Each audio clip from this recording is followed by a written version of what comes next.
सर्व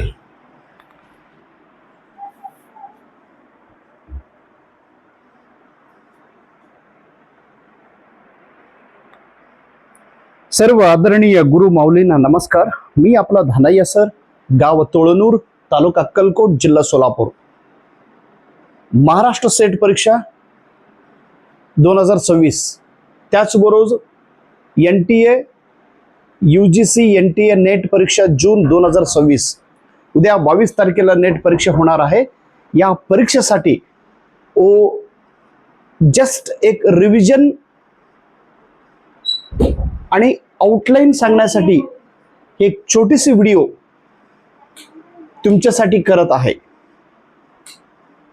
पेपर क्रमांक 1 मधील पहिला टॉपिक आहे टीचिंग अप्टिट्यूड, अध्यापन अभियोग्यता.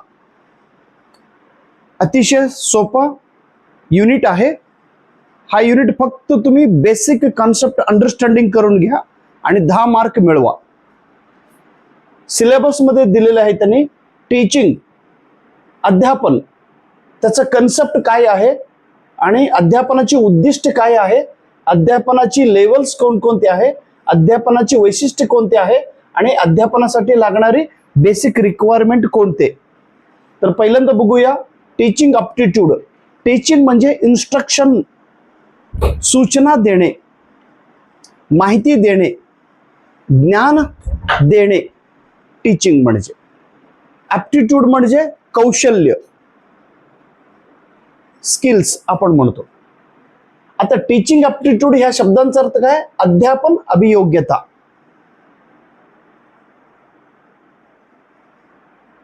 टीचिंग ॲप्टिट्यूड हा कन्सेप्ट नॅशनल एज्युकेशन पॉलिसी 2020 मध्ये काय सांगितलेलं बघा. अध्यापन कौशल्य, टीचिंग ॲप्टिट्यूड हे 4 तत्वावर अवलंबून आहे. 4 तत्वावर, 4 प्रिन्सिपल. पहिला आहे ॲक्सेस म्हणजे प्रवेश ॲक्सेस. दुसरा आहे एक्विटी, निष्पक्षपात. तिसरा आहे क्वालिटी, गुणवत्ता. आणि चौथा आहे अकाउंटेबिलिटी, जबाबदारी, अकाउंटेबिलिटी. या 4 तत्वावर टीचिंग ॲप्टिट्यूड अवलंबून असतो. हे कोणी सांगितले? National education policy 2020. आता स्वामी विवेकानंदांच्या आधारे दरवेळी एक प्रश्न विचारतात, टीचिंग म्हणजे काय, अध्यापन म्हणजे काय. स्वामी विवेकानंदांचं एक डेफिनेशन आहे, the manifestation of perfection which is already existed in man is known as teaching aptitude. विद्यार्थ्यामध्ये ऑलरेडी ज्ञान आहे, तो ज्ञान बाहेर प्रकटीकरण करणं म्हणजे अध्यापन होय. विद्यार्थ्यामध्ये ऑलरेडी ज्ञान आहे, तो ज्ञान बाहेर काढणं, तो ज्ञान प्रकटीकरण करणं, तो ज्ञान जगाला दाखवणं म्हणजे अध्यापन, असे स्वामी विवेकानंदांनी सांगितलेले. प्रश्न विचारतात. आता BF स्किनर यांच्याप्रमाणे अध्यापन म्हणजे काय? Teaching is rearrangement of reinforcement. Reinforcement म्हणजे मजबूतीकरण करणे, मजबूत करणे. पुन्हा पुन्हा एकच घटक पुन्हा पुन्हा सांगितल्यानंतर मजबूतीकरण होतो, घट्ट होतो, समजतो. रिअरेंजमेंट ते पुन्हा पुन्हा एक विषय शिकवणं म्हणजे अध्यापन होय. कोणी सांगितले? स्किनर. आता मॉरिसन म्हणून एक व्यक्ती आहे, त्यांनी काय म्हणतात बघा, अध्यापन म्हणजे काय? एक मॅच्युअर माणूस इमॅच्युअर माणसांना माहिती देतो, ज्ञान देतो, त्याला अध्यापन असे होय. इथं मॅच्युअर मीन्स परिपक्व असलेले व्यक्ती, कोण? टीचर आहे. इमॅच्युअर म्हणजे अपरिपक्व असलेले व्यक्ती, कोण? विद्यार्थी. Mature person is interacting with immature person is known as teaching. आता अध्यापनाची स्वरूप कशी असतो? अध्यापनचा जो नेचर आहे, अध्यापन इज ऑलवेज कंटिन्युअस प्रोसेस. अध्यापन हे नेहमी होत असतात. शाळेत अध्यापन होतो, समाजात अध्यापन होत असतो, घरात अध्यापन होत असतो, everywhere. Teaching is always, it is a continuous process, लक्षात घ्या. आणि टीचिंग मध्ये काय असतं, नॉलेज आणि स्किल या दोन गोष्टीवर फोकस दिलेले असतात. आता अध्यापनाची वैशिष्ट्ये अध्यापनाची उद्दिष्टे कोणकोणते आहेत बघा. अध्यापन करीत असताना नेमका आपलं प्रमुख उद्देश काय आहे, तर विद्यार्थ्यांच्या वर्तनामध्ये बदल घडवणे हा अध्यापनाचा अतिशय महत्वाचा उद्देश आहे. The modification of behaviour of students, विद्यार्थ्यांचा जो एक वर्तन असतो, विद्यार्थ्यांचा जो बिहेवियर आहे तो बदल करणे. जे चांगलं नसलेले विद्यार्थी चांगलं झाला पाहिजे, त्यांच्याकडे बॅड हॅबिट्स असेल तर तो बॅड हॅबिट्स कमी करून तो चांगल्या मध्ये कन्वर्ट व्हायला पाहिजे, त्यांचं वर्तन सकारात्मक वर्तनामध्ये बदल व्हायला पाहिजे. त्याला अध्यापनाची प्रमुख उद्दिष्ट आहे. त्याच्यानंतर ऑलराऊंड डेव्हलपमेंट ऑफ स्टुडंट्स, विद्यार्थ्यांचा सर्वांगीण विकास होणं अपेक्षित आहे. इव्हन विद्यार्थ्यांच्या स्किल्स वाढवणं, विद्यार्थ्यांचं नॉलेज वाढवणं, विद्यार्थ्यांचे अंडरस्टँडिंग वाढवणं, विद्यार्थ्यांचा भाषा कौशल्य वाढवणं, विद्यार्थी 21st सेंचुरीमध्ये लिव्हिंग करण्यासाठी त्यांच्याकडे सामर्थ्य बनविणे. आता ब्लूम्स टॅक्सोनॉमी सुद्धा तेच सांगतात. ब्लूम्स टॅक्सोनॉमी 1956 मध्ये सांगितलेले ब्लूम्स. आता ब्लूम्स टॅक्सोनॉमी मध्ये एकूण 6 घटक आहे. पहिला घटक येतो नॉलेज, दुसरा आहे ज्ञान, दुसरा आहे कॉम्प्रेन्शन समजून घेणे, तिसरा आहे अप्लिकेशन उपयोजनात्मक, चौथा आहे अनालिसिस विश्लेषण करणे, पाचवा आहे सिंथेसिस त्याला एकत्रित करणे, आणि 6वा आहे इव्हॅल्युएशन मूल्यमापन करणे. प्रश्न असं विचारतात, ब्लूम्स टॅक्सोनॉमी कोणत्या वर्षी त्याचा सुरुवात झाली? 1956 मध्ये. ब्लूम्स टॅक्सोनॉमी मध्ये पहिला स्टेप्स कोणता आहे? नॉलेज. ब्लूम्स टॅक्सोनॉमी मध्ये शेवटचा स्टेप्स कोणता आहे? इव्हॅल्युएशन. आता लेवल्स ऑफ टीचिंग, अध्यापनाची स्तर. अध्यापनाची स्तर एकूण 3 स्तर आहे, 3 लेवल्स आहे. पहिला स्तर आपण मेमरी लेवल टीचिंग म्हणतो. मेमरी लेवल, जेव्हा शिक्षक एक घटक विद्यार्थ्यांना शिकवतात, विद्यार्थी ते ऐकतात आणि ते लक्षात ठेवतात, परंतु त्यांना समजत नाही. न समजून घेता विषय ज्ञान लक्षात ठेवतो आणि परीक्षामध्ये लिहितो, परीक्षा झालं की विसरतो. त्याला मेमरी लेवल ऑफ टीचिंग असे म्हणतात. आता memory level of teaching he concept कोणी सांगितले? हर्बर्ट यांनी सांगितलेलं. हर्बर्ट. आता मेमरी लेवल टीचिंगला आपण लोवेस्ट लेवल ऑफ टीचिंग असे म्हणतो. लोवेस्ट लेवल हा लो लेवलचा टीचिंग आहे. ह्याला थॉटलेस लेवल ऑफ टीचिंग, विचार नसलेला अध्यापन म्हणतो. आणि या अध्यापनात काय होतं? फक्त रोट लर्निंग होत असतात. रोट लर्निंग म्हणजे कंठपाठ करणे, फक्त तोंडपाठ करणे, समजून न घेता फक्त पाठ करणे, रोट लर्निंग. दुसरा लेवल्स आहे अंडरस्टँडिंग लेवल, ह्याला दुसरा लेवल्स ऑफ टीचिंग म्हणतात. हे मॉरिसन यांनी सांगितलेले अंडरस्टँडिंग लेवल ऑफ टीचिंग. जेव्हा शिक्षक एक कन्सेप्ट विद्यार्थ्यांना शिकवतात, विद्यार्थी ते ऐकतात आणि समजून घेतात, म्हणजे काय ते समजून घेतात आणि परीक्षा लिहितात. परंतु समजून घेतलेले विषय ज्ञान स्वतःच्या लाईफमध्ये वापर करता येत नाही त्या विद्यार्थ्यांना, फक्त अंडरस्टँडिंग होत असतो. या लेवलला आपण सेकंड लेवल ऑफ म्हणतो आणि ह्या लेवलला थॉटफुल लेवल ऑफ. थॉटफुल ह्याला पहिला जो लेवल आहे त्याला थॉटलेस, दुसऱ्याला थॉटफुल लेवल असे म्हणतो. आणि तिसरा जो लेवल आहे त्याला रिफ्लेक्टिव्ह लेवल ऑफ टीचिंग, प्रतिबिंबात्मक अध्यापन पद्धती. हे एक स्तर आहे. जेव्हा शिक्षक एक कन्सेप्ट विद्यार्थ्यांना शिकवतात, विद्यार्थी ते ऐकतात, विद्यार्थी ते समजून घेतात, विद्यार्थी समजून घेतलेले विषय ज्ञान परीक्षेमध्ये लिहितात. त्याच्यानंतर जे समजून घेतलेले विषय आहे ते त्यांच्या रिअल लाईफमध्ये यूज करतात. अशा टीचिंग पद्धतीला रिफ्लेक्टिव्ह लेवल ऑफ टीचिंग असे म्हणतात. आणि हे लेवल्स कोणी सांगितले? हंट यांनी सांगितलेलं. हंट ह्याला इंट्रोस्पेक्टिव्ह लेवल असेही म्हणतात, ह्याला हायेस्ट लेवल ऑफ टीचिंग असेही म्हणतात. त्याच्यानंतर कॅरेक्टरिस्टिक ऑफ टीचिंग, अध्यापनाची वैशिष्ट्ये कोणते?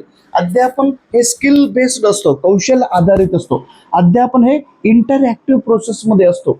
शिक्षक विद्यार्थी सोबत बोलत असतात, विद्यार्थी शिक्षक बोलत असतात, विद्यार्थी विद्यार्थीमध्ये इंटरॅक्शन होत असतो. म्हणजे अध्यापन ही इंटरॅक्टिव्ह प्रोसेसमध्ये असतो. टीचिंगचा नेक्स्ट कॅरेक्टरिस्टिक आहे, ही एक कंटिन्युअस प्रोसेस आहे, सातत्याने चाललेली ही एक वैशिष्ट्य आहे. आणि ऍक्टिव्हिटी बेस्ड असतो. अध्यापन हा नेहमी ऍक्टिव्हिटी बेस्ड असतो, कृती आधारित अध्यापन होत असतो. आता बेसिक रिक्वायरमेंट ऑफ टीचिंग, अध्यापनासाठी आपल्याला नेमकं काय पाहिजे? तर प्रमुख 5 घटक पाहिजे. पहिला घटक आहे शिक्षक, त्याला आपण टीचर असे म्हणतो. NEP 2020 मध्ये शिक्षकांना आता सध्या फॅसिलिटेटर असे म्हणतात. हे परीक्षेला प्रश्न विचारतात. सध्या म्हणजे 21st सेंचुरीमध्ये शिक्षकांना शिक्षक म्हणत नाही, शिक्षकांना फॅसिलिटेटर, फॅसिलिटी उपलब्ध करून देणारा व्यक्ती. फॅसिलिटी म्हणजे शिकण्यासाठी विद्यार्थ्यांना जे काही पाहिजे ते उपलब्ध करून देणारा व्यक्तीला फॅसिलिटेटर असे म्हणतात. आता शिक्षक किती हुशार असतो किंवा शिक्षक विद्यार्थ्याला सकारात्मक टीचिंग करत असेल, सकारात्मक सपोर्ट करत असेल, विद्यार्थी शिकत राहतो. मी जस्ट तुम्हाला रिव्हिजन उद्देशाने सांगत आहे, डिटेलमध्ये नाही. स्टुडंटमध्ये विद्यार्थी. कंप्लीट जो टीचिंग लर्निंग प्रोसेस आहे याच्यामध्ये सगळ्यात महत्वाचा घटक कोणता आहे? तर विद्यार्थी आहे. असे कोणी सांगितले? Doctor APJ Abdul Kalam sir. विद्यार्थ्यांना सध्या NEP 2020 प्रमाणे विद्यार्थ्यांना काय म्हणतात किंवा 21st सेंचुरीमध्ये 21व्या शतकात विद्यार्थ्यांना काय म्हणून संबोधले जातात? आजच्या विद्यार्थ्यांना नॉलेज रचनाकार, नॉलेज निर्मितीकार, नॉलेज कन्स्ट्रक्टर म्हणजे रचना करणे, ज्ञान निर्मिती. आता शिक्षकापासून ज्ञान निर्मिती होत नाही, विद्यार्थी स्वतः ज्ञान निर्मिती करतात. त्यांच्याकडे ज्ञान आहे, ज्ञान घेऊनच ते शाळेला येतात, कॉलेजला येतात. असं शिक्षक समजून मग मुलांना अध्यापनासाठी लागणारी सगळं वस्तू उपलब्ध करून देणे. स्टुडंट्सना नॉलेज कन्स्ट्रक्टर असे म्हणतात. सब्जेक्ट हा एक खूप महत्वाचा घटक आहे, बेसिक रिक्वायरमेंट आहे. शिक्षक जे विद्यार्थ्यांना शिकवतात ते मूळ लिंकिंग कोणतं आहे? तर सब्जेक्ट करिक्युलम आणि सिलेबस ह्याच्यावरती प्रश्न विचारतात. करिक्युलम म्हणजे करिक्युलम हा सगळ्या विषया मिळून तयार केलेले असतात करिक्युलम. आणि पाठ्यक्रम हा त्याचा एक भाग असतो. Syllabus is a part of curriculum. Curriculum हा मोठा असतो, सिलेबस हा छोटा असतो. पर्टिक्युलर वर्गातील पर्टिक्युलर सब्जेक्टसाठी सिलेबस असतो. त्याच्यानंतर सिलेबस हा नेहमी विद्यार्थ्यांना माहिती असलेला घटक अगोदर त्याच्यामध्ये इन्व्हॉल्व करतात. एक्सपिरियन्स असतो, विद्यार्थ्यांच्या अनुभव आधारित सिलेबसमध्ये टाकलेले असतात. पर्यावरण, विद्यार्थी शिकण्यासाठी योग्य पर्यावरण, शांत पर्यावरण, स्वच्छ पर्यावरण आणि सुव्यवस्थित पर्यावरण असेल तर विद्यार्थी चांगल्या रीतीने शिकत असतो. त्याच्यानंतर सपोर्ट मटेरियल, विद्यार्थ्यांना जे टीचिंग लर्निंग प्रोसेस व्यवस्थित होण्यासाठी शिक्षक विविध प्रकारचे टीचिंग मटेरियलचा वापर करतो. सपोर्टिंग मटेरियल, आता डिजिटल बोर्ड सपोर्टिंग मटेरियल आहे, मॅप्स आहे, ॲटलास आहे, ग्लोब्स आहे, इलेक्ट्रॉनिक वस्तू आहे किंवा काही घटक मॉडेल्स आहे, ते घेऊन मुलांना शिकवत असतात. ही झालं बेसिक रिक्वायरमेंट. पुन्हा एकदा विनंती करतो, जस्ट मी तुम्हाला एक समरी म्हणून, एक आउटलाईन म्हणून, एक रिव्हिजन म्हणून ही घटक घेतलेला आहे. व्यवस्थित सगळे पॉइंट्स आपण कव्हर करावे. आता पुढील कन्सेप्ट बघूया.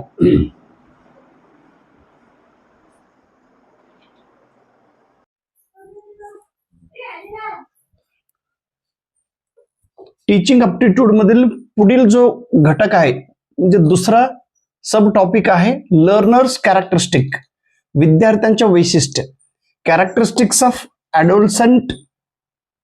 Adult learner. ॲडोलसंट लर्नर आणि अडल्ट लर्नर मध्ये काही फरक आहे. त्यांचा अकॅडमिक शैक्षणिक वैशिष्ट्ये, सामाजिक वैशिष्ट्ये, भावनात्मक आणि ज्ञान काय फरक आहे ते बघूया. त्याच्यानंतर इंडिव्हिज्युअल डिफरन्स म्हणजे काय, ही कन्सेप्ट कोणी सांगितले. अगोदर लर्नर म्हणजे विद्यार्थी. लर्नरला आपण विद्यार्थी म्हणतो. आजचा विद्यार्थी हा नॉलेज कन्स्ट्रक्टर आहे. सध्या जे विद्यार्थी, जे तुम्ही आहात, तुमच्याकडे ज्ञान आहे, ऑलरेडी तुमच्याकडे ज्ञान आहे, म्हणून तुम्हाला नॉलेज कन्स्ट्रक्टर असे म्हणतात. आता विद्यार्थ्यांना आपण नॉट क्लीन स्लेट म्हणतो. Clean slate actually not clean slate ह्याचा अर्थ तो कोऱ्या पाटा नाही. परंतु जॉन लॉक म्हणून एक ब्रिटिश शिक्षण तज्ञ, त्यांनी तबुला रस हा कन्सेप्ट सांगितलेला आहे. तबुला रस म्हणजे विद्यार्थी हा मातीचा गोळा असतो. विद्यार्थ्याकडे काहीच ज्ञान नसतात. जे शिक्षक शिकवतात तेव्हाच त्याच्याकडे ज्ञान येतो, असे जॉन लॉक हे सांगितलेले. परंतु जॉन लॉकांचं तत्वाला स्वामी विवेकानंदांनी विरोध केलेत. स्वामी विवेकानंद म्हणतात विद्यार्थी हा मातीचा गोळा नाही, ज्ञानाचा खजिना आहे. विद्यार्थ्याकडे ऑलरेडी ज्ञान आहे, फक्त तो ज्ञान बाहेर काढण्याची कामं शिक्षक केला पाहिजे, समाज केला पाहिजे, आई वडिलांनी केला पाहिजे. स्वामी विवेकानंदांच्या तत्वाला आपण इननेटिझम म्हणतो. इननेटिझम म्हणजे ऑलरेडी त्याच्यामध्ये ज्ञान आहे असे स्वामी विवेकानंद म्हणतात. लर्निंग म्हणजे काय, नेमकं शिकणं म्हणजे अवेअरनेस, जागृत निर्माण करणे. आता BF स्किनर यांनी लर्निंगच्या व्याख्या सांगितलेले. Learning is a process of progressive behaviour. शिकणं ही एक प्रक्रिया आहे. कशाची प्रक्रिया? Progressive behaviour. प्रोग्रेसिव्ह म्हणजे पुढे पुढे जाणे, बिहेवियर म्हणजे वर्तन. चांगल्या रीतीने वर्तनामध्ये बदल होणं म्हणजे अध्ययन होय, असे BF स्किनर सांगितलेले. पेपरला प्रश्न विचारतात. क्रो एक शिक्षण तज्ञ काय म्हणतात, लर्निंग म्हणजे काय, शिकणं म्हणजे काय. Learning means acquisition of knowledge. ज्ञान घेणं म्हणजे शिकणं, असे क्रो म्हणून सांगितलेले. प्रिन्सिपल्स ऑफ लर्निंग, ज्ञानांची तत्व कोणकोणते आहेत. रिवॉर्ड, मुलांना आपण बक्षीस दिलो तरच मुलं शिकत असतात. प्रॅक्टिस, नेहमी आणि सातत्याने आपण सराव केलो तर शिकत असतो. त्याच्यानंतर असोसिएशन, शिकत असताना त्या घटकाची संबंधित माहिती त्याला आठवत असेल, त्या संबंधित उदाहरण त्यांना लक्षात येत असेल तर शिकणं योग्य रीतीने होत असतो. लर्नर हे नेहमी एकाच घटकातून शिकत नसतात. वेगवेगळे लर्नर वेगवेगळ्या घटकातून शिकत असतात.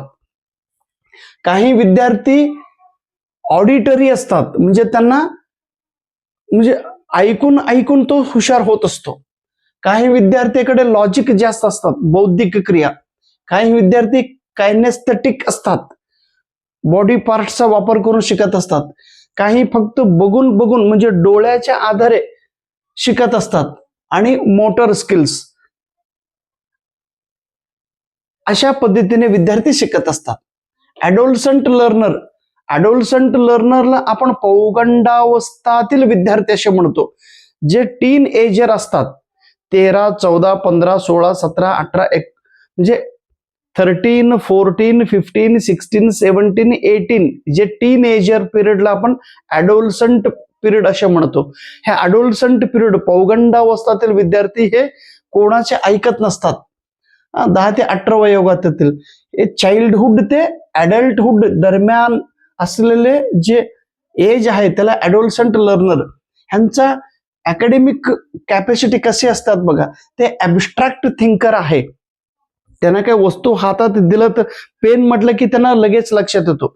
मार्कर पेन म्हणजे काय, कलर पेन म्हणजे काय, पेन्सिल म्हणजे काय, लगेच ॲब्स्ट्रॅक्ट थिंकर. म्हणजे हातात दिल्यानंतर ह्याला पेन म्हणतात, ह्याला मार्कर म्हणतात नाही. Abstract thinker. क्युरिओसिटी जास्त असतो, अजून काय आहे हे बघण्याची क्युरिओसिटी ॲडोलसंट लर्नर मध्ये. सोशल कौशल्य काय असतात तर हे विद्यार्थी पियर ग्रुपमध्ये जास्त शिकत असतात. पियर ग्रुप त्याच्यानंतर इमोशनल कॅपॅसिटी कशा आहे? अडल्ट आयडेंटिटी, स्वतःच्या आयडेंटिटीवर ते फोकस करतात आणि खूप सेन्सिटिव्ह असतात हे विद्यार्थी. त्यांना काय बोललं तर लगेच ते राग राग म्हणजे सेन्सिटिव्ह, खूप सेन्सिटिव्ह, थोडं बोललं तरी ते लगेच त्यांना दुखतो. मॉरल, ते रोल मॉडेल, काही लोकांना ते रोल मॉडेल म्हणून फॉलो करत असतात. रोको रोको रोको, हा, रोहित शर्मा आणि विराट कोहली फॉलो करत असतात. आता ऍडल्ट लर्नर हे कोण? ज्यांचं वय 19 वर्षापासून सुरू होतो, 18+ म्हणजे 18 पूर्ण झालेलं आहे. टीन एज संपल्यानंतर जो एज आहे त्याला ऍडल्ट एज. ऍडल्ट एज मधलं विद्यार्थी प्रौढ विद्यार्थी म्हणतात. प्रौढ विद्यार्थी हे खूप मॅच्युर्ड असतात. ह्याला चांगलं काय आणि वाईट काय हे त्यांना लगेच लक्षात येतो. ह्यांना लक्षात येत नाही. ह्यांचं अकॅडमिक कौशल्य कसं आहे? हे ऑटोनॉमस, स्वतः शिकतात, इंडिपेंडेंट असतात आणि सेल्फ डिरेक्टेड, त्यांना कोणाची मार्गदर्शनाची गरज नाही. योग्य काय आहे ते स्वतः फॉलो करत असतात. ते प्रत्येक कृती गोल ओरिएंटेड असतात. एक काम ठरवून टास्क ओरिएंटेड कामापुरताच हे काम करत असतात. गोल ओरिएंटेड काम करतात. सोशल, त्यांचा कॅपॅसिटी काय आहे? सोशल, सामाजिक बद्दल त्यांना जास्त जागृत असतात. इमोशनल, करेक्ट डिसिजन घेत असतात. भावनावर नियंत्रण ठेवून ते योग्य काय अयोग्य काय हे ते निर्णय घेत असतात. आणि ह्यांचं ज्ञानात्मक कौशल्य कसं आहे? मेंटल, सायकोलॉजिकल आणि एफिशियंट आहे ते लोक, ऍडल्ट लर्नर. आता दोघांमध्ये काय फरक आहे बघा. हे पर्सनल डिसिजनवरती, पर्सनल आयडेंटिटीवरती फोकस करतात. हे डिसिप्लिनड असतात, शिस्तबद्ध, आणि हे ऍक्टिव्हिटीवर भर देतात. हे अंडरस्टँडिंगवर भर देतात. इथं टीचर्स किंवा पॅरेंट्सना सपोर्ट असतो. हे डिपेंडेंट असतात. हे इंडिपेंडेंट, हे स्वतंत्र असतात. कोण? Adult learner. आता इंडिव्हिज्युअल डिफरन्स, प्रत्येक विद्यार्थी हा सेम नसतो. इंडिव्हिज्युअल म्हणजे वैयक्तिक भिन्नता. प्रत्येक विद्यार्थ्यामध्ये भिन्न भिन्न भिन्न भिन्न गुणधर्म आढळत असतो. जेव्हा आम्ही वर्गात जातो त्यावेळी सगळं विद्यार्थी ए ग्रेडचा नाही, ए ग्रेडच असतात. सगळंच विद्यार्थी हुशारच असतात असं नाही. काही विद्यार्थी खूप हुशार असतात, काही विद्यार्थी मीडियम असतात, काही विद्यार्थी साधे असतात, काही विद्यार्थी भाषण चांगले करतात, काही विद्यार्थ्यांचं हँड रायटिंग चांगलं आहे, काही विद्यार्थी दष्टपुष्ट आहे, काही विद्यार्थ्यांचा बोलण्याची कौशल्य चांगलं आहे, काही विद्यार्थ्यांचं हँड रायटिंग चांगलं आहे, काही विद्यार्थ्यांचं ड्रॉइंग चांगलं आहे, काही विद्यार्थ्यांचं रनिंग चांगलं आहे, काही विद्यार्थ्यांचा डान्स चांगला आहे, काही विद्यार्थ्यांचा लिडरशिप चांगला आहे, काही विद्यार्थ्यांचा एकमेकाला मदत करण्याची भावना चांगला असतो. असे सगळे इंडिव्हिज्युअल डिफरन्स. आता इंडिव्हिज्युअल डिफरन्स ही कन्सेप्ट अगोदर कोणी सांगितले? ह्या व्यक्तीने, सर फ्रान्सिस गॅल्टन ह्याने. हे पेपरला प्रश्न विचारले होते एकदा. इंडिव्हिज्युअल डिफरन्स हे पहिल्यांदा कोणी सांगितलं? Sir Francis Galton. आणि इंडिव्हिज्युअल डिफरन्स, प्रत्येक विद्यार्थ्यांचा बुद्धिमत्ता सेम नाही असं ह्याने सांगितले, अल्फ्रेड बिनेट यांनी. प्रत्येक विद्यार्थ्यांचा बुद्धिमत्ता वेगवेगळा असतो. आणि त्याच्यानंतर स्किनर यांनी प्रत्येक विद्यार्थ्यांमध्ये भिन्नता आहे हे जगाला सगळीकडे सांगितलेले व्यक्ती स्किनर. आता हेरेडिटी आणि एन्व्हायरमेंट ह्या दोन घटक इंडिव्हिज्युअल डिफरन्स वरती होत असतो. आई वडील खूप हुशार असेल तर मुलंही खूप हुशार असतात. आई वडीलच बोगस असेल, मुलं बोगस असतात. माफ करा, म्हणजे आई वडिलांचा जो हेरेडिटी आहे, वडील खूप टॉल असेल, लंबू असेल तर मुलंही लंबू असतात. वडील गिड्डे असेल तर मुलंही गिड्डे असतात. वडील काळा आहे तर त्यांचा पण मुलगा काळोबाच असतो. पांढरा असेल तर ते पांढरं, लाल्या असेल तर ते पण लाल. हेरेडिटी. मग वडीलच लई काळोबा आहे आणि मुलगा लई गोरी गोरी, ते काय हेरेडिटी. आणि पर्यावरण, घरातील वातावरण एकदम शुद्ध, चांगलं सिस्टमॅटिक वातावरण असेल तर मुलं चांगलं घडतात. घरातच संस्कार बेकार असेल, बोगस असेल, वातावरण सगळं स्लम एरिया, भांडाभांडी करणे, मारामारी करणे, मर्डर करणे, चोरी करणे, बोंब करत असेल तर ते मुलं पण बोंब करतात. पर्यावरणाचा परिणाम विद्यार्थ्यावरती होत असतो. आता एडगर डेल यांनी एक कन्सेप्ट सांगितलेलं आहे, कोन ऑफ एक्सपिरियन्स. अनुभवाच्या आधारे विद्यार्थी शिकत असतात. किती? 70% विद्यार्थी हे कृती केल्यानंतर शिकत असतो, कृतीतून शिकत असतो. कोण? एडगर डेल यांनी सांगितलेत. आणि 20% फक्त ऐकून ऐकून शिकतात आणि 10% अभ्यास करून शिकतात, असे एडगर डेल यांनी सांगितलेले आहे. ओके, चला आता पुढचा कन्सेप्ट बघूया.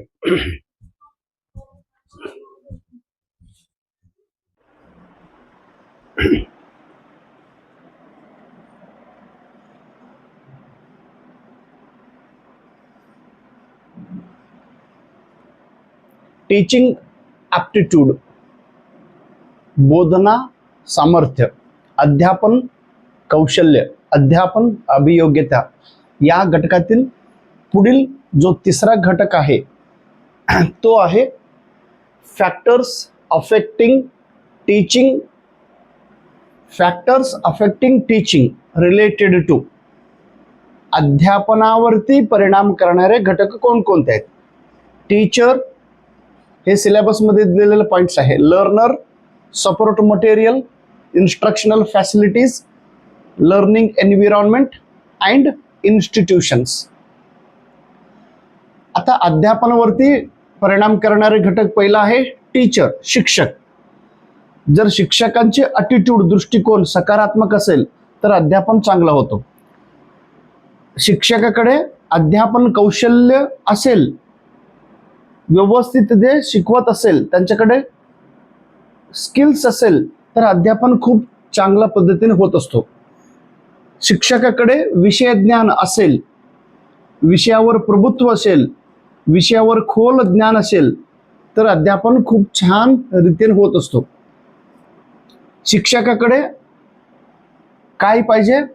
विद्यार्थीबद्दल, अभ्यासाबद्दल, शाळा, संस्था आणि विद्यापीठा, विद्यार्थ्यांच्या भविष्याबद्दल चांगलं व्हायला पाहिजे विद्यार्थ्यांचा, असं इंटरेस्ट शिक्षकामध्ये असेल तर अध्यापन चांगलं होत असतं. शिक्षकांना सॅलरी, पगार चांगला असेल तर ते अध्यापन चांगल्या रीतीने करत असतात. शिक्षकांची सायकोलॉजी, मानसिक स्थिती चांगला असेल तर अध्यापन चांगलं होतं. शिक्षकाकडे जे विषय शिकवतात त्या विषयासंबंधित क्वालिफिकेशन त्यांच्याकडे असेल, तो कोर्स त्यांनी पूर्ण केला असेल. आता इंग्रजी शिक्षक इंग्लिश MA झाला पाहिजे. जे विषय शिकवतात त्या विषयासंबंधित त्यांच्याकडे क्वालिफिकेशन पाहिजे. आणि त्यानंतर त्या शिक्षकाकडे, ज्यांच्याकडे एक्सपिरियन्स जास्त आहे, तो खूप छान पद्धतीने अध्यापन करतो. आणि शिक्षकाकडे ट्रेनिंग पाहिजे. आता नवीन नवीन दर 6 महिन्याने, दर 3 महिन्याने शाळेत एज्युकेशन डिपार्टमेंट वतीने ट्रेनिंग घेत असतात.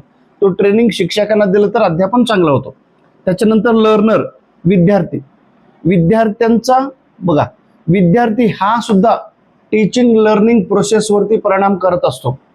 विद्यार्थ्यांचा आई वडील, जे आई वडिलांचा गुण त्या विद्यार्थ्यामध्ये येत असतो. हेरेडिटी आपण म्हणतो, अनुवंशिकता. आणि त्यानंतर पर्यावरण, घरातील पर्यावरण आणि घराच्या परिसरातील पर्यावरण, त्याचा परिणाम विद्यार्थ्यावरती होत असतो. आणि विद्यार्थ्यांच्या आर्थिक स्थिती चांगला असेल तर तो व्यवस्थित शिकू शकतो. असं पॉइंट्स आहे. Instructional facilities. इन्स्ट्रक्शन म्हणजे सूचना देणे. फॅसिलिटीज, अध्यापन करीत असताना अध्यापनासंबंधित, विषयासंबंधित शिक्षकांनी ICTचा वापर केला पाहिजे. इन्फॉर्मेशन अँड कम्युनिकेशन टेक्नॉलॉजीचा वापर केला पाहिजे. गुगल मॅपचा वापर केला पाहिजे किंवा मॅपचा वापर केला पाहिजे. प्रोजेक्टरचा वापर केला पाहिजे. ऑडिओ व्हिज्युअल एड्सचा वापर केला पाहिजे. व्हिज्युअल एड्स आपण म्हणतो, बोर्ड आहे, ग्राफ आहे, 3D आहे, याचा वापर करून शिक्षक अध्यापन केलं तर व्यवस्थित होतं. पर्यावरण, अध्यापन करीत असताना शाळेचे परिसर, शाळेच्या आतील परिसर, क्लासरूम मधला परिसर आणि क्लासरूम बाहेरचा परिसर स्वच्छ, सुंदर, शांत असेल तर अध्यापन व्यवस्थित होत असतो.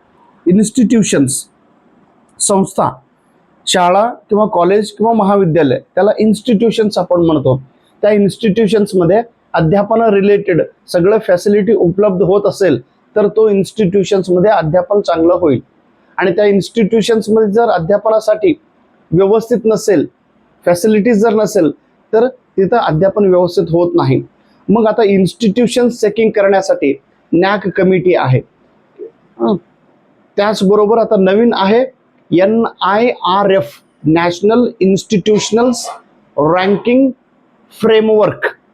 नॅशनल इन्स्टिट्यूशनल रँकिंग फ्रेमवर्क इन्स्टिट्यूशनचा दर्जा पाहून त्याला रँकिंग देत आहे. 2015 पासून ही सुरुवात झालेली आहे.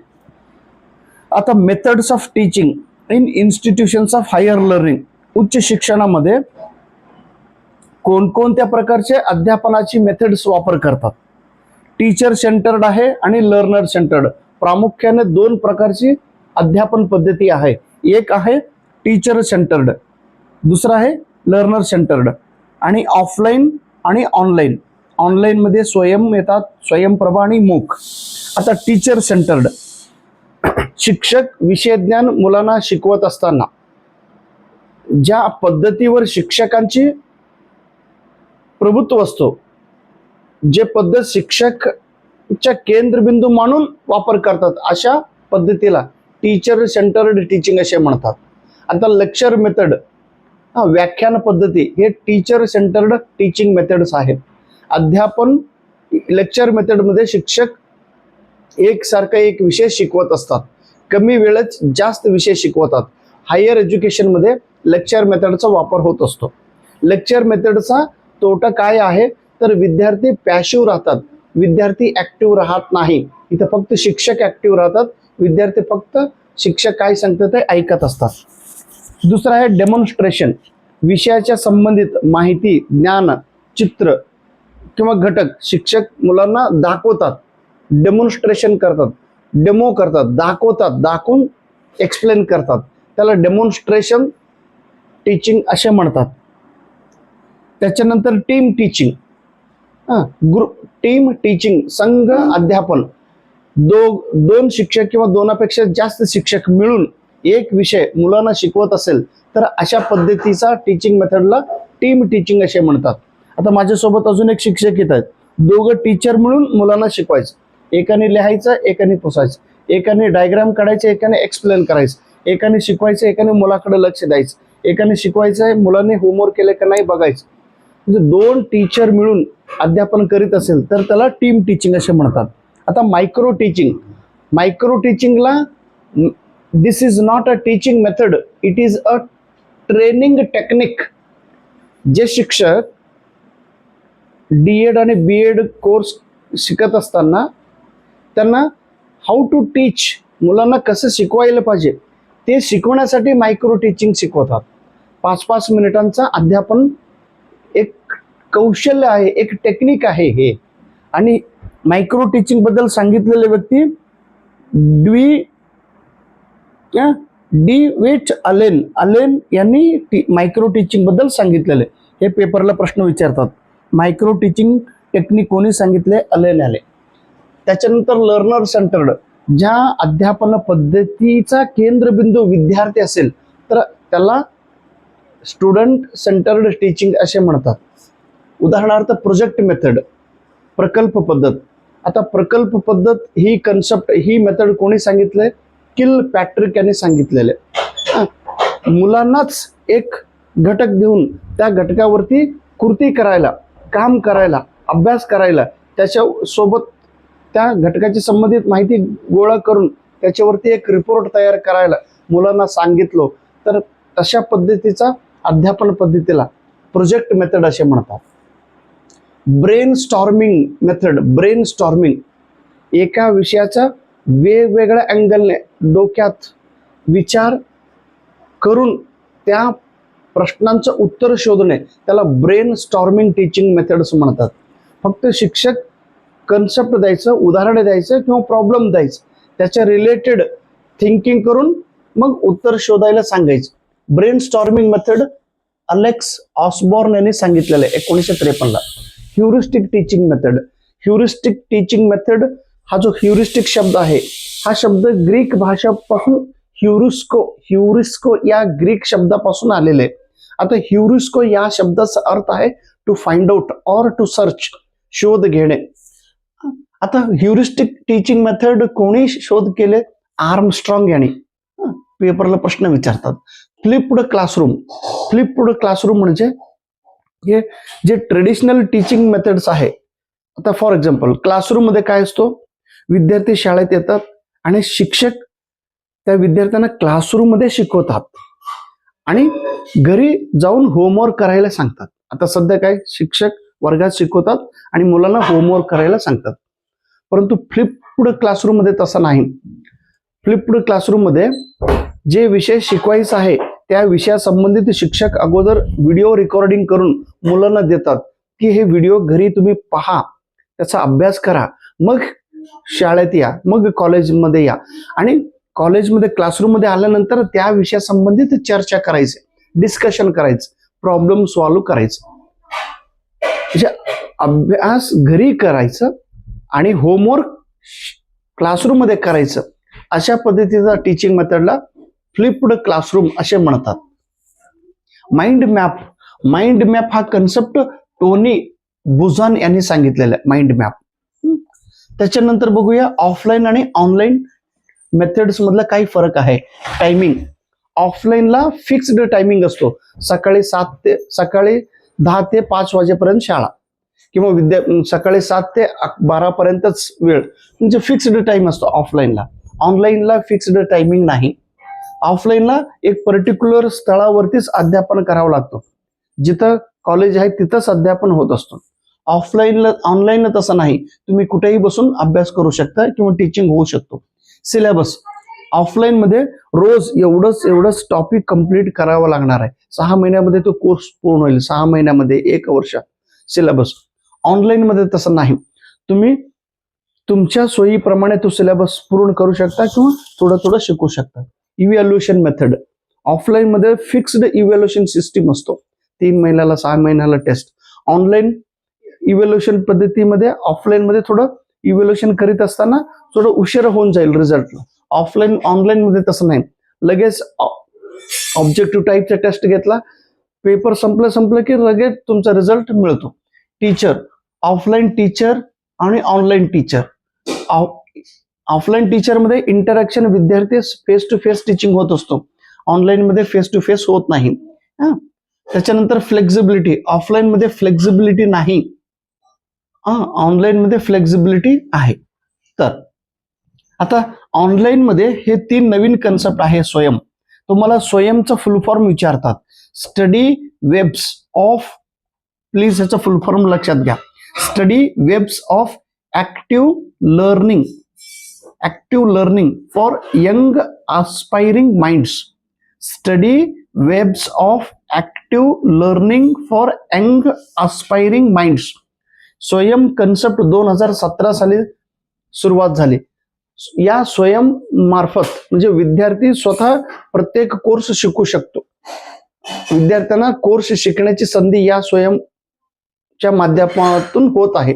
भारत सरकारनं सुरू केलेले. आता एकूण 9 कोऑर्डिनेटर सेंटर आहे. प्रत्येक कोऑर्डिनेटर एक काम करत असतात.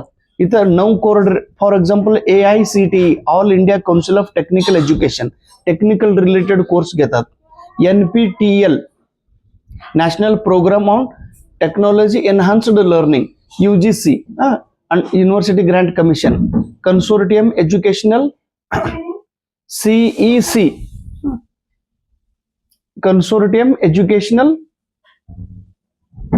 हे काय बघा, CEC. त्याच्यानंतर NCERT national council for research training, NIOS national institutional open schooling. त्याच्यानंतर IGNOU, त्यानंतर IIBM Indian institute of management Bengaluru, त्याच्यानंतर NITTR. असे 9 कोऑर्डिनेटर आहे. प्रत्येक कोऑर्डिनेटर एक काम करत असतो. मूक हा कन्सेप्ट, त्याचा फुल फॉर्म आहे मॅसिव्ह ओपन ऑनलाईन कोर्स. त्याच्यानंतर स्वयंप्रभाला आपण 40 DTH TV चॅनल्स एक ग्रुपला स्वयंप्रभा असे म्हणतो. प्रत्येक विषयाच्या संबंधित एक TV चॅनल्स गव्हर्नमेंटने सुरू केलेले आहे. प्रत्येक इकॉनॉमिक्सला एक युट्यूब एक चॅनल, लिटरेचरला एक चॅनल, मॅनेजमेंटला एक चॅनल, सायन्सला एक चॅनल, अशी चॅनल्स एकूण 40 चॅनल्स आहेत. ते 2017 सुरुवात झालेले. टीचिंग सपोर्ट सिस्टीम, अध्यापनाला सपोर्ट करणारे घटक कोणकोणते आहेत? एक आहे ट्रेडिशनल पद्धतीचा, पारंपरिक पद्धत. एक आहे मॉडर्न, त्याच्यानंतर ICT बेस्ड. आता ट्रेडिशनल पद्धतीमध्ये कोणकोणता घटक येतात? ब्लॅकबोर्ड आहे, पूर्वीपासून ब्लॅकबोर्डचा वापर शिक्षक करीत असतात. ग्लोब आहे, चार्ट आहे आणि मॅप. मॅप हे सगळं ट्रेडिशनलमध्ये येत असतो.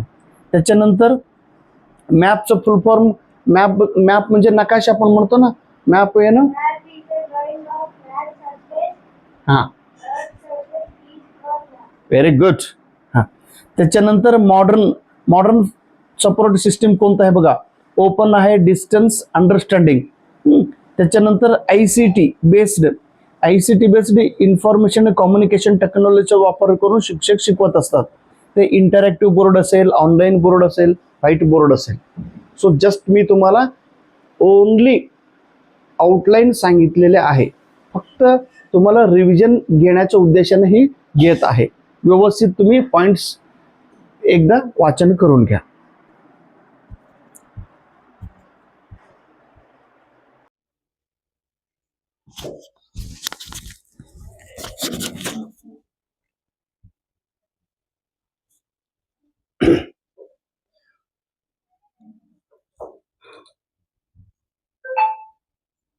अध्यापन अभियोग्यता या घटकातील जो 6वा घटक आहे, शेवटचा सब टॉपिक, इव्हॅल्युएशन सिस्टीम, मूल्यमापन पद्धती. Elements and types of evaluation.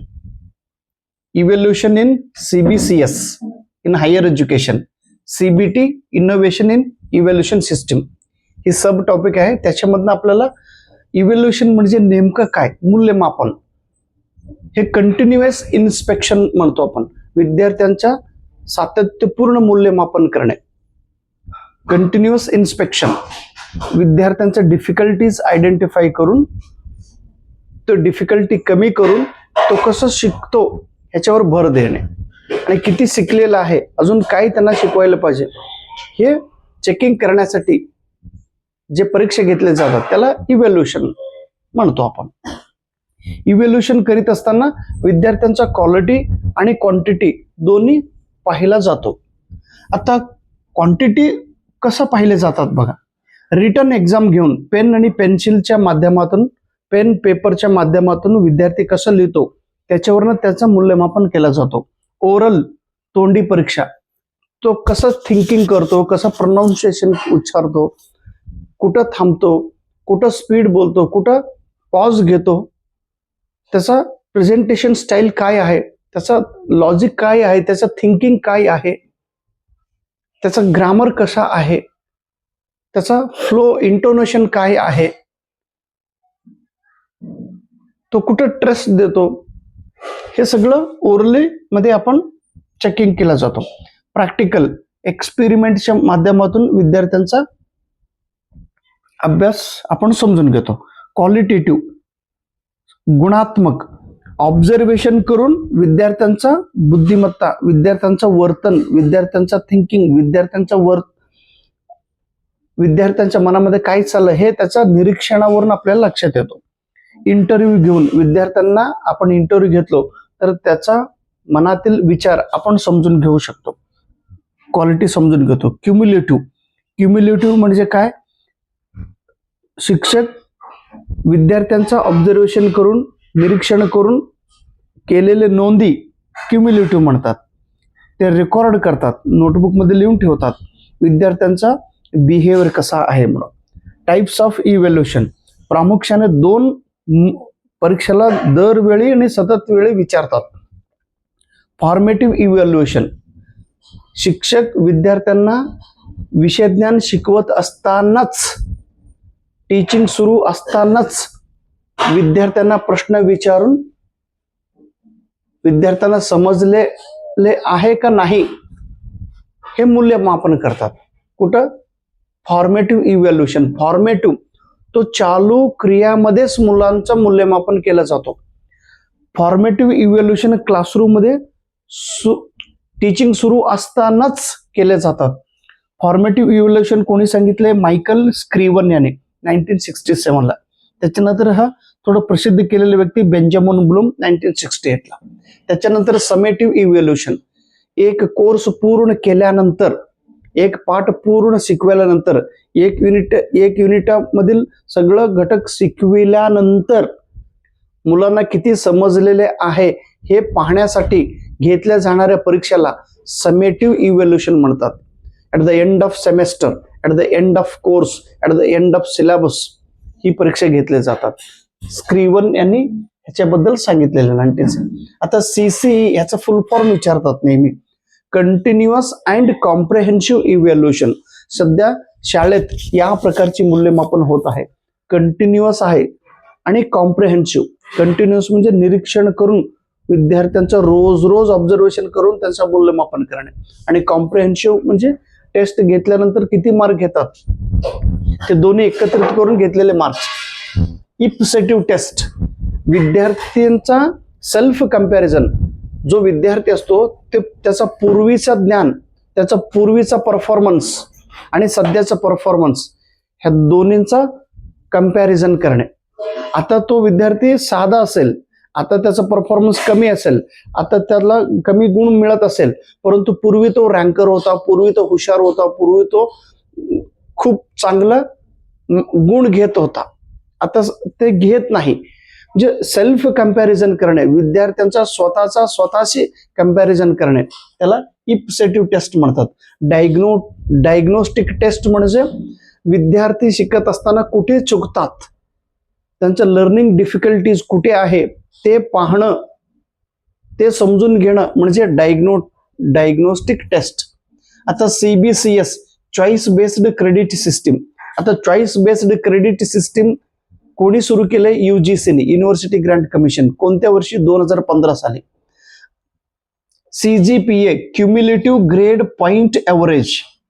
ह्याच्यामध्ये एकूण 40% इंटरनल मार्क असतो आणि 60% तुमचा फायनल एक्झामचा मार्क्स, दोन्ही मिळून ते रिझल्ट काढत असतात. CBT, computer based testing. आता कॉम्प्युटर बेस्ड टेस्टिंग सध्या जे NTA आहे ते कॉम्प्युटर बेस्ड सिस्टीमच्या आधारे नेट परीक्षा घेत आहेत. ह्याच्यामुळे काय होतो? पेपरचा लिकेज होत नाही. जसं काल नीटचा पेपर लिकेज झाला, त्यामुळं पुन्हा 21 तारखेला तर नीट पुन्हा एकदा परीक्षा होणार आहे. क्वेश्चन पेपर लीक होत नाही ऑनलाईन पद्धतीने जर पेपर घेतलो. आता सध्या 10वी बोर्डासाठी पुढील वर्षापासून ऑनलाईन क्वेश्चन पेपर डायरेक्ट त्या सेंटरवरती ईमेल वरती पाठवणार. मग ते इथलं ते प्रिंटआउट काढून मुलांना दिला पाहिजे, अशी सिस्टीम आता येणार आहे. ICTच्या माध्यमातून CBT परीक्षा घेतला जातो. इंटरनेटचे कनेक्शन पाहिजे ह्याला. इनोव्हेशन म्हणजे काय? ह्याच्याने स्ट्रेस फ्री होतो, ताणतणाव येत नाही. आता पराख म्हणून एक नवीन संस्था NEP, नॅशनल एज्युकेशन पॉलिसी 2020 मध्ये सांगितलेलं आहे. NCERTने ही सुरुवात केलेली आहे. पराखचं फुल फॉर्म काय? पेपरला प्रश्न विचारतात. P म्हणजे परफॉर्मन्स, A म्हणजे assessment of performance assessment, review and analysis of knowledge for holistic development. कृपया हे लक्षात ठेवा. Performance assessment, review and analysis of knowledge for holistic development परागचा फुल फॉर्म आहे. आतापर्यंत पूर्ण तुम्हाला पेपर क्रमांक 1 मधील टीचिंग अप्टिट्यूडचा जस्ट आउटलाईन सांगितलेला आहे. फक्त मी तुम्हाला समरी सांगितलेला आहे, फक्त तुम्हाला मी सिनॉप्सिस सांगितलेला आहे, फक्त मी तुम्हाला रिव्हिजन घेतलेलं आहे. कृपया एवढं तरी ज्ञान तुमच्या सोबत पाहिजेच. सेट परीक्षेला देत असताना किंवा नेट परीक्षेला जात असताना एवढं ज्ञान तुमच्या सोबत पाहिजेच. दिस इज अ फंडामेंटल कन्सेप्ट मी तुम्हाला सांगितलेले. हे सगळं कन्सेप्ट ह्या मराठी मीडियमच्या पुस्तकामधून मी सांगितलेले. मराठी मीडियमची पुस्तक आहे. शक्य झालं तर ही एक मराठी मीडियमची पुस्तक घ्या आणि हे वाचन करा. ह्याच्यातील जो कन्सेप्ट आहे टीचिंग अप्टिट्यूडचा सिलेबस प्रमाणे मी तुम्हाला सांगितलेलं आहे. जे सिलेबस आहे या सिलेबस प्रमाणे किती किती पेजेस आहे? 1 2 3 4 5 6 7 8 पेजेस नोट्स आहेत. हे आपण व्यवस्थित वाचन करा. नाही सर मला मराठी समजत नाही तर तुम्ही इंग्लिश मिडियमची ही पुस्तक रेफर करा. ही छोटीशी इंग्लिश मिडियमची पुस्तक आहे, त्याच्यातीलच हा घटक मी घेतलेला आहे.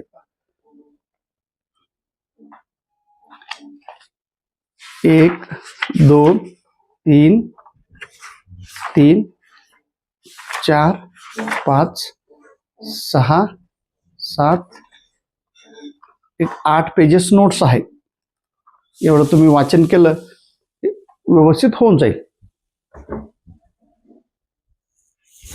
हा, पुस्तक जर पाहिजे असेल तर आमची मॅडमची ही नंबर आहे 82 63 01 64 48. मॅडमना फोन करा, तुम्हाला पुस्तक स्पीड पोस्टने पाठवून देतील मॅडम. पुन्हा एकदा मनापासून धन्यवाद.